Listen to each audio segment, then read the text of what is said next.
Haryana contractual employment bill pass हो गया, कानून बन गया। अब 5 साल से ज्यादा जिन कच्चे कर्मचारियों को हो गए हैं उन सभी को पक्का कर दिया जाएगा। बहुत अच्छी बात है। मैं भी हमेशा से ही चाहती थी कि जितने लंबे समय तक कच्चे कर्मचारी लगे हुए हैं, कई सालों से लगे हुए हैं, उनको आप पक्का कर दीजिए और आगे से एक कच्ची नौकरियां देनी बंद कर दीजिए। क्योंकि ये जो कच्ची नौकरियां हैं ये आप मेरिट के आधार पे नहीं दे रहे हैं, ये आप आय के आधार पे दे रहे हैं, आप रेजिडेंस के आधार पे दे रहे हैं, आप अनुभव के आधार पे दे रहे हैं, आप बांट रहे हैं, बैकडोर से दे रहे हैं। इसमें कोई दो राय नहीं है कि इन नौकरियों में खर्ची जबरदस्त तरीके से चल रही है और खर्ची के आधार पर नौकरियां मिल रही हैं।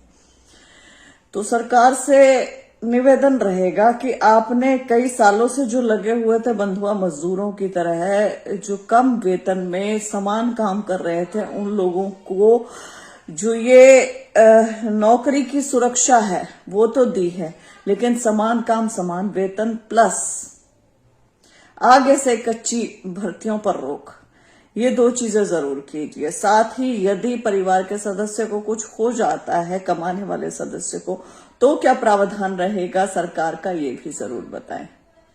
बहुत ज्यादा जरूरी है कि सरकार इन पैमानों का भी ध्यान रखे और जो भी उचित से उचित चीज हो सकती हो वो करे। साथ ही सरकारी कर्मचारी कुछ ऐसे हैं जैसे कि CPLO या LCLO जो आपके एग्जामिनेशन देकर, 2 एग्जामिनेशन देकर नेगेटिव मार्किंग फेस करके पक्की नौकरी हासिल किए, लेकिन उन्हें नौकरी मिलने के बाद पता चला कि 6,000 रुपए प्रति माह सैलरी मिलेगी।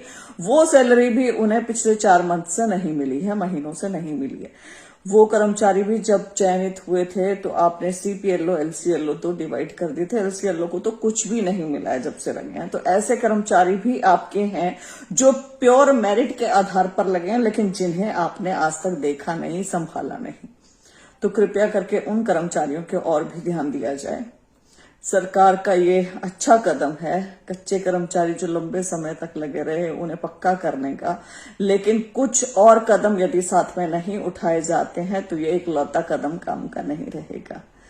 HKRN के माध्यम से भी जो लगे थे 2027 में आप उन्हें पक्के करने जा रहे हैं। अब एक बार सब कर दीजिए, उसके बाद दोबारा कच्ची भर्तियां न कीजिएगा, क्योंकि ये भर्तियां मेरिट के आधार पर नहीं कर रहे हैं। As simple as that. आपकी सारी की सारी मोस्टली भर्तियां खर्ची के आधार पर हो रही है। ये कहते हुए मैं बिल्कुल गुरेज नहीं करूंगी।